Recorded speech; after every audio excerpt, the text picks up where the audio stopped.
Train के अंदर नया शादीशुदा जोड़ा जो है वो सफ़र करता है, तो एक सीट के ऊपर आकर बैठ जाता है। तो लड़की जो है उसने पैंट पहनी होती है, टी शर्ट खुले गले वाली, तो उसके सिर्फ शाने ही नहीं बल्कि जिस्म की दीगर अज़ा जो है वो भी मंजर दावत जो है वो पेश कर रहे होते हैं। तो उसको यानी एक 60-65 साल बाबा जो है बड़े ही करीब से लगातार देखते हैं। अस्सलाम वालेकुम रहमतुल्लाहि व बरकातुहू। मैं उम्मीद करता हूँ कि आप सब खैरियत से होंगे। दुआ है अल्लाह रब्बुल आलमीन आप सबको अपने हिफ्ज़-ओ-मान में रखे, सबको अल्लाह तबारक व तआला क़र्ज़ से मरज़ से हमेशा महफूज रखे। जहाँ रहें खुश रहें, आबाद रहें, सलामत रहें। दिल से दुआ कह दे आमीन। नाज़रीन, ताज़ा शादीशुदा जोड़ा सैर के लिए निकलता है, ट्रेन का सफ़र करना होता है, ट्रेन में सवार होते हैं, तो एक सीट पर आकर बैठ जाते हैं। तो उनके सामने जो है एक 60-65 साल बाबा जो है वो भी बैठा होता है, जो दिखने में बड़ा ही मुअज़्ज़ज़ देहाती नज़र आता है। लड़की जैसे ही उसके सामने आके बैठती है तो लड़की का जो लिबास होता है वो बड़ा ही अजीब किस्म का होता है, जो मंजर दावत पेश कर रहा होता है। बूढ़ा जो है वो पहले टिका के नज़रों से देखता है, दीगर जो मुसाफिर होते हैं वो भी उसकी तरफ देख रहे हैं, लड़की भी देख रही है, उसका शोहर भी देख रहा है। लड़की को भी बड़ा गुस्सा चढ़ता है और शोहर को भी बड़ा गुस्सा चढ़ता है। बिला आखिर लड़की का जो शोहर है ना, उसने कहा कि आप अपनी उम्र को चेक करो और अपने कामों को चेक करो, आपको शर्म नहीं आती?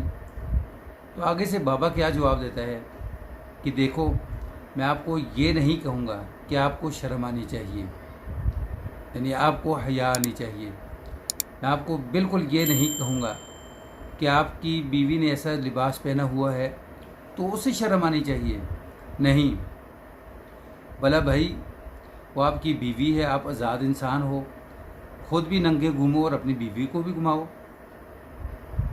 लेकिन मुझे ये बात बताओ कि ये जो जिस्म मंजर दावत पेश कर रहा है,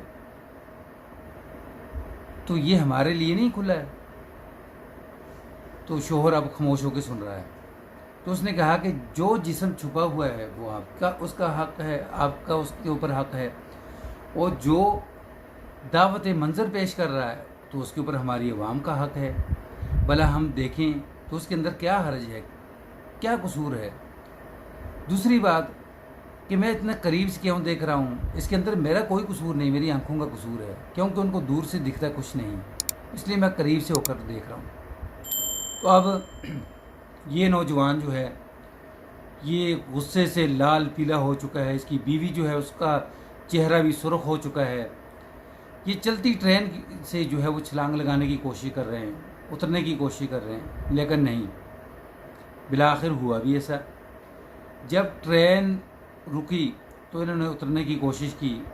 पीछे से जो बाबा है वो आवाज़ लगाता है कि बेटा बात सुनो, कि हमारे गांव के जो दरख्त जो है पत्तों से छुपे रहें, ढके रहें, हम उनको ज़ाया नहीं करते, लेकिन जो दरख्त पत्ते फेंक दें, झड़ जाएं जिनके पत्ते, तो हम फ़ौरन उनको काट कर जो है वो तंदूर के अंदर डालते हैं और इस्तेमाल करते हैं। बहुत बड़ा सबक बाबे ने छोड़ा है यहाँ, कि अगर कोई औरत जो है वो अपना लिबास ऐसा पहनती है कि लोग देखें, तो लोगों का हक है उसके ऊपर, जो छुपा हुआ है उसके ऊपर उसके शोहर का हक है। सबक हमें ये मिलता है कि ये जो फहाशी है, फहाशी ही मेन फसाद की जड़ है। तो इसलिए लिबास वो पहने जो दीन ने हमें कहा है, जो कुरान ने हमें कहा है। ये वाक़या और स्टोरी अगर आपको पसंद आए तो उसको लाइक, सब्सक्राइब, शेयर ज़रूर करें। बेल के बटन को दबा कर रखें ताकि आने वाला हर नया वाक़या, नई स्टोरी जो है वो आपको मिल सके। अस्सलाम वालेकुम रहमतुल्लाह।